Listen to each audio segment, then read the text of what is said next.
അതായത് AD 345 ഇവിടെ വന്നതിന് ശേഷം 16 നൂറ്റാണ്ടായി ഈ സമുദായത്തിനുള്ളിൽ നിന്ന് മാത്രം വിവാഹം കഴിക്കുന്ന ആ പാരമ്പര്യം 16 നൂറ്റാണ്ടായി അവർ പുലർത്തി വരുന്നു എന്നുള്ള വസ്തുത കേരളത്തിലെ 3 മെത്രാന്മാർ, അന്ന് കേരളത്തിൽ 3 മെത്രാന്മാരേ ഉള്ളൂ, മാർപ്പാപ്പായ്ക്ക് അയച്ച കത്തിൽ രേഖപ്പെടുത്തിയിട്ടുണ്ട്. കേരളത്തിലെ കത്തോലിക്ക സഭയുടെ ഐക്യത്തിനും ക്ഷേമത്തിനും വളർച്ചയ്ക്കും ജ്ഞാനായക്കാരായ കത്തോലിക്കർക്ക് പ്രത്യേകമായി ഒരു രൂപത അനുവദിക്കുന്നത് അഭിലഷണീയമായിരിക്കുമെന്ന് ഈ 3 മെത്രാന്മാർ ആ കത്തിൽ അഭിപ്രായപ്പെട്ടതിൻ്റെ അടിസ്ഥാനത്തിലാണ് കോട്ടയം രൂപത സ്ഥാപിക്കപ്പെട്ടത്.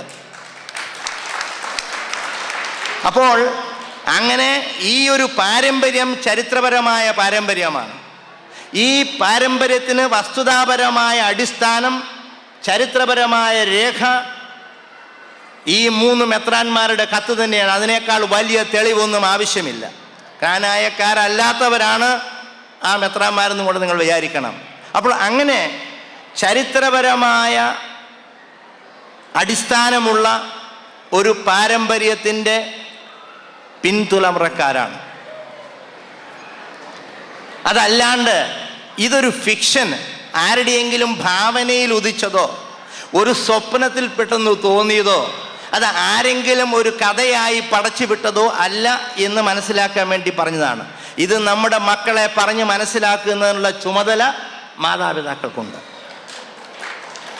രണ്ടാമത്തെ കാര്യം, ചിലർ ചോദിക്കും, സാർ ഇതിന് എന്തെങ്കിലും യുക്തിയുണ്ടോ ഇതിൽ?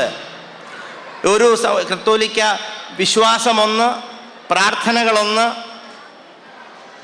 കുർബാന ഒന്ന്, പിന്നെ വിവാഹത്തിൻ്റെ കാര്യത്തിൽ ഇത് വേണോ വേണ്ടയോ എന്ന് ചോദിക്കുന്ന ആൾക്കാരുണ്ട്. അത് അല്ല എന്ന് പറഞ്ഞ്, അത് യുക്തിപൂർവം അല്ല എന്ന് പറഞ്ഞ് വിമർശിക്കുന്ന ആൾക്കാരുമുണ്ട്. ഇത് ഞാൻ പറയുന്നത്, ഇത് ഒരു യുക്തിയുടെ പ്രശ്നമല്ല, ഇത് വികാരത്തിൻ്റെ പ്രശ്നമാണ്. അതാ ഗാനത്തിൻ്റെ അവസാനം പറഞ്ഞത്, ഒരേ രക്തം ഒരേ സ്വപ്നം ഒരു വികാരം എന്ന് പറഞ്ഞത്. വികാരമാണ് അതിനകത്തെ പ്രശ്നം. അതായത് ഇങ്ങനെയൊരു പാരമ്പര്യമുണ്ട്, ഞങ്ങളത് തുടരാൻ ആഗ്രഹിക്കുന്നു, അതിൽ ഞങ്ങൾ ദോഷമൊന്നും കാണുന്നില്ല, ഞങ്ങൾക്കതിൽ സന്തോഷമേ ഉള്ളൂ, അഭിമാനമുള്ളൂ എന്ന് പറയുന്ന വികാരം. ആ വികാരം പങ്കിടുന്ന വ്യക്തികളാണ് ക്നാനായ സമുദായത്തിൽപ്പെട്ട ആൾക്കാർ. അത്രമാത്രമേ ഉള്ളൂ. അതിൻ്റെ യുക്തിയെക്കുറിച്ച് ആലോചിച്ചിട്ട് കാര്യമില്ല. ആർക്ക് ആരെ വിവാഹം കഴിക്കാനും സ്വാതന്ത്ര്യമുണ്ട്. ആർക്ക് ആരെ വിവാഹം കഴിക്കാനും വ്യക്തിയുടെ സ്വാതന്ത്ര്യം, അതിന് യാതൊരു സംശയവുമില്ല. അതിൽ ആരും കൈകടത്താനും പാടില്ല. പക്ഷേ ക്നാനായ സമുദായത്തിൽപ്പെട്ട ആളുകൾക്ക് വേണ്ടി മാത്രം ഒരു രൂപതയോ അല്ലെങ്കിൽ ഒരു ഭദ്രാസനമോ ഉണ്ടായിരിക്കുകയും ക്നാനായ സമുദായത്തിലായിരുന്ന ഒരാൾ എനിക്ക് പുറത്തുനിന്ന് വിവാഹം കഴിക്കുകയും വേണം, ഈ രൂപതയ്ക്കുള്ളിൽ നിൽക്കുകയും വേണം എന്ന് പറയുന്നതിനാണ് യുക്തിയില്ലാത്തത്. പുറത്തുനിന്ന് വിവാഹം കഴിക്കണമെന്ന് ആളുകൾക്ക് വിവാഹം കഴിച്ചു പോകാനുള്ള സ്വാതന്ത്ര്യമുണ്ട്, അവരെ ആരും തടയരുത്. അത് തെറ്റല്ല, അത് പാപമല്ല, അത് തിന്മയല്ല. ഞാൻ വളരെ വ്യക്തമായിട്ട് പറയുകയാണ്. നമ്മൾ ഇതേക്കുറിച്ച് വളരെ ഉത്തരവാദിത്വപൂർണമായ സമീപനമാണ് എടുക്കേണ്ടത്.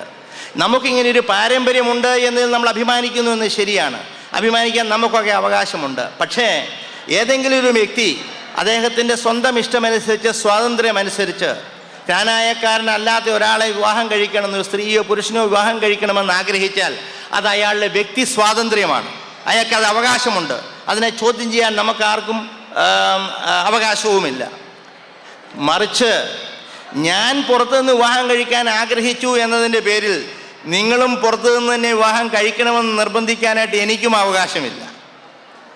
ഉദാഹരണമായിട്ട് ഞാൻ പറയാം, ബാച്ചിലേഴ്സിന് വേണ്ടി ഒരു ക്ലബ് ഉണ്ടെന്നിരിക്കട്ടെ, ബാച്ചിലേഴ്സ് ക്ലബ്ബ്, അതായത് വിവാഹം കഴിക്കാത്ത ആൾക്കാർ. ബാച്ചിലേഴ്സ് ക്ലബ്ബിൽ വിവാഹം കഴിക്കാത്തതിന് മാത്രമേ, ബാച്ചിലർ വിവാഹം കഴിച്ചു കഴിയുമ്പോൾ ആ ക്ലബ്ബിൽ നിന്ന് പുറത്തു പോകണം, പിന്നെ അവന് മെമ്പറല്ല. അപ്പോൾ ഒരുത്തിന് ഒരു 36-37 വയസ്സ് വരെ വിവാഹം കഴിക്കാതെ ബാച്ചിലറായിട്ട് നിന്നു. അവൻ ബാച്ചിലേഴ്സ് ക്ലബ്ബിലെ അംഗമായിരുന്നു. 36-37 വയസ്സായപ്പോഴാണ് അയക്കിങ്ങനെ ഒറ്റയ്ക്ക് നിൽക്കാൻ പറ്റൂല, ഒരു തുണ വേണമെന്ന് തോന്നിയത്. അയാൾ കല്യാണം കഴിക്കാൻ തീരുമാനിച്ചു. കല്യാണം കഴിച്ചു കഴിഞ്ഞപ്പോൾ അടുത്ത മീറ്റിംഗ് വന്നപ്പം ബാച്ചിലേഴ്സ് ക്ലബിലെ സെക്രട്ടറി പറഞ്ഞു, നിങ്ങൾക്ക് ഇനി ഈ പങ്ക് വരാൻ പറ്റത്തില്ല. അതെന്താ?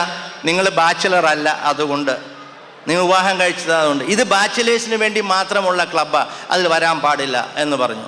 അപ്പോൾ അയാൾ പറഞ്ഞു, എത്ര വർഷമായി ഞാൻ നിങ്ങളുടെ കൂടെ ജീവിക്കുന്നു, എത്ര വർഷമായി ഞാൻ നിങ്ങളുടെ കൂടെ ചീട്ട് കളിക്കുന്നു, എത്ര വർഷമായി ഞാൻ നിങ്ങളുടെ കൂടെ ബാഡ്മിൻ്റൺ കളിക്കുന്നു, എത്ര പ്രാവശ്യം നമ്മൾ ഒരുമിച്ച് മത്സരത്തിന് പോയിട്ടുണ്ട്. ഇത്രയൊക്കെ ആയിട്ട് 37 വർഷത്തിന് ശേഷം ഒരു സുപ്രഭാതത്തിൽ നിങ്ങൾ എന്നോട് ഈ ക്ലബിൽ വരരുതെന്ന് പറയുന്നത് കുറച്ച് കടുകയല്ലേ എന്ന് ചോദിക്കുമ്പോൾ മറ്റേയാൾ പറയുന്നത് എന്താണെന്നറിയോ?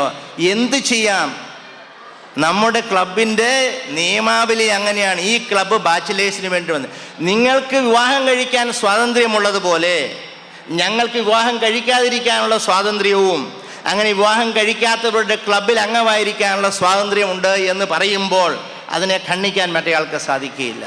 ഇതുപോലെ മാത്രമേ ഇതിനകത്ത് വിശ്വാസത്തിൻ്റെ പ്രശ്നമൊന്നുമില്ല, ഇതുപോലെ മാത്രമേ ഉള്ളൂ.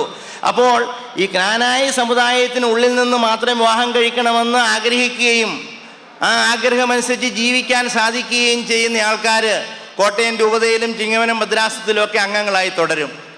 അതിന് ബുദ്ധിമുട്ട് തോന്നുന്ന ആൾക്കാർ അവരവരുടെ സ്വാതന്ത്ര്യം ഉപയോഗിച്ച് പുറത്തു പോവുകയും ചെയ്യും. അത്രയേ ഉള്ളൂ.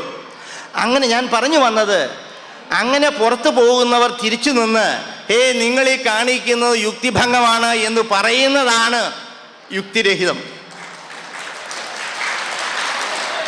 മറിച്ച് അങ്ങനെ ആരെങ്കിലും വിവാഹം കഴിച്ചാൽ അത് വലിയൊരു സാമൂഹ്യ പ്രശ്നമായി ബഹളം ഉണ്ടാക്കേണ്ട കാര്യവുമില്ല. അതൊരാളുടെ സ്വാതന്ത്ര്യമാണ്. അതൊരു പാപമല്ല, അതൊരു തിന്മയല്ല, അതൊരു തെറ്റല്ല. അതിനെ ആരും അപഹസിക്കേണ്ടയോ പരിഹസിക്കേണ്ടയോ കാര്യമില്ല. കാരണം ഒരു വ്യക്തിയുടെ സ്വാതന്ത്ര്യപ്പെട്ട കാര്യമാണ്. അങ്ങനെ ഉത്തരവാദിത്വപരമായ ജനാധിപത്യപൂർണമായ മറ്റുള്ളവരുടെ അവകാശങ്ങളെ അംഗീകരിച്ചുകൊണ്ടുള്ള ഒരു സമീപനം എടുത്തു കഴിഞ്ഞാൽ ഈ വിവാഹ സംബന്ധമായ പാരമ്പര്യത്തിൻ്റെ കാര്യത്തിൽ ഒരു തെറ്റിദ്ധാരണയും ഉണ്ടാവുകയില്ല. ഇതിൽ തുടരണമെന്ന് ആഗ്രഹിക്കുന്ന ആൾക്കാർ തുടരും, വേണ്ട എന്നുള്ള ആൾക്കാർ പുറത്തു പോവുകയും ചെയ്യും. അതിൻ്റെ പേരിൽ ആരും കുറ്റപ്പെടുത്തുകയും പഴികാരുകയും ചെയ്യേണ്ട ആവശ്യമില്ല. 1969 ഞാൻ KCYL കോട്ടയത്ത് KC യൂത്ത് ലീഗ് ആരംഭിക്കുന്നത്. എത്ര വർഷം മുമ്പാണ്? 40 വർഷം മുമ്പ്. അന്ന് ക്യാമ്പിലൊക്കെ പങ്കെടുത്തിരുന്ന എൻ്റെ യുവജന സുഹൃത്തുക്കൾ പലരും എന്നോട് പറഞ്ഞു, സാറേ ഒരു 25 വർഷം കഴിയുമ്പോൾ ഈ ക്നാനായ സമുദായം ഒന്നും കാണത്തില്ല. ഞാൻ ജയന സാറേ 25 വർഷം ആകും കഴിയുമ്പോഴത്തേനും ഇപ്പം എല്ലാവരും പുറത്തുനിന്ന് കല്യാണം കഴിച്ചു പിന്നെ ഇതിൽ പൊതുവെ ഇല്ലാതായി പോവും. ഞാൻ പറഞ്ഞു, നമ്മളൊക്കെ ജീവിച്ചിരിക്കുകയാണെന്ന് നമുക്ക് കാണാമെന്ന് പറഞ്ഞു. ഇപ്പം 25 അല്ല 40 വർഷം കഴിഞ്ഞപ്പോൾ എൻ്റെ അനുഭവം ഇത് 10 മടങ്ങ് ശക്തിപ്പെടുകയും അമേരിക്കയിലും യൂറോപ്പിലുമൊക്കെ ഇതിൻ്റെ വികാരം ആളിക്കത്തുകയും ചെയ്യുന്നതായിട്ട് കാണുന്നത്. അതുകൊണ്ട് ഞാനിത് പറയുന്നത് നമ്മൾ കുട്ടികളോട് പറഞ്ഞു കൊടുക്കേണ്ട കാര്യം എന്താണെന്ന് വെച്ചാൽ, ഇത് നമ്മൾ വ്യക്തമായിട്ട് മനസ്സിലാക്കണം. ഇത് വിശ്വാസ സംബന്ധമായ ഒരു പ്രശ്നം. ഇതിന് വിശ്വാസം ക്നാനായക്കാരായ കത്തോലിക്കരുടെയും ക്നാനായക്കാരല്ലാത്ത കത്തോലിക്കരുടെയും വിശ്വാസം ഒന്ന് തന്നെയാണ്. നമ്മളെല്ലാവരും മാർപ്പാപ്പ തിരുമേനിക്ക് മാർപ്പാപ്പ തിരുമേനിയുടെ അംഗീകരിക്കുന്നയാളാണ്. മാർപ്പാപ്പ തിരുമേനിയോട് കൂറു പുലർത്തുന്ന ആൾക്കാരാണ്. കണ്ടു, നമ്മുടെ കുർബാനയൊന്നു തന്നെയാണ്, പ്രാർത്ഥനയൊന്നു തന്നെയാണ്, വിശ്വാസ പ്രമാണം ഒന്ന് തന്നെയാണ്, അതിനൊന്നും മാറ്റമില്ല.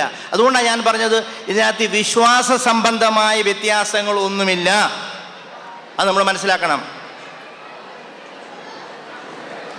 ആകെയുള്ളത് ഈ വിവാഹ സംബന്ധമായ ഒരു ആചാരത്തിലുള്ള വ്യത്യാസം മാത്രമേ ഉള്ളൂ. അതുകൊണ്ട് ഇതിൻ്റെ പേരിൽ ഇത് പറഞ്ഞ് സഭയിലോ സമൂഹത്തിലോ സംഘർഷത്തിനോ വിഭാഗീയതയ്ക്കോ ഇടയാക്കരുത് എന്നാണ് ഞാൻ നിങ്ങളോട് പറയാൻ ആഗ്രഹിക്കുന്നത്. ഞാൻ മുമ്പ് പറഞ്ഞതുപോലെ മറ്റുള്ളവരുടെ സ്വാതന്ത്ര്യത്തെ അംഗീകരിച്ചുകൊണ്ട് ആദരിച്ചുകൊണ്ട് നമ്മുടെ സ്വാതന്ത്ര്യം വിനിയോഗിക്കുന്നതിനുള്ള അവസരം ഉപയോഗിക്കുക മാത്രം ചെയ്യുക.